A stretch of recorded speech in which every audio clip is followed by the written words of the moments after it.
Hello everybody, Jeremy Solt here and Kyler Solt. We just did a modification to the FlexJet F-100. What we did is that we added the RC Geek center burner, simulated afterburner is what it's called, that we actually won. It was donated by the RC Geek, and we won it down in St. George, and we finally have an opportunity to install it inside of a jet, and we did that in the F-100. Now, we used it in a different way than it is normally designed to.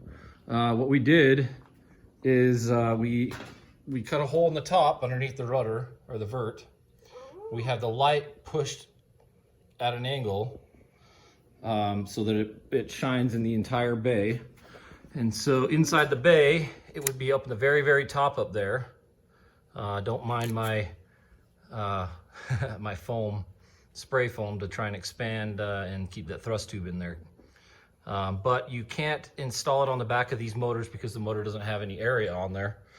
But I figured out a way to get it to work on here, and I'm pretty excited about it. So without further ado, we're gonna show it. Kyler, are you ready? You got it? Yeah. Okay, here we go. 3, 2, 1.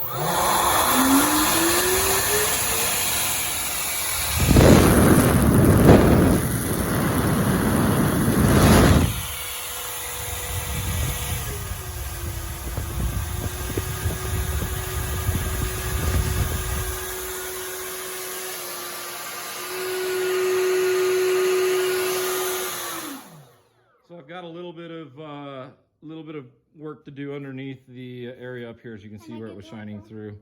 And so, but it works out pretty good, and it looks pretty awesome. So again, thanks RC Geek, Chris, appreciate that, and more to come with more afterburner stuff. So thanks for watching.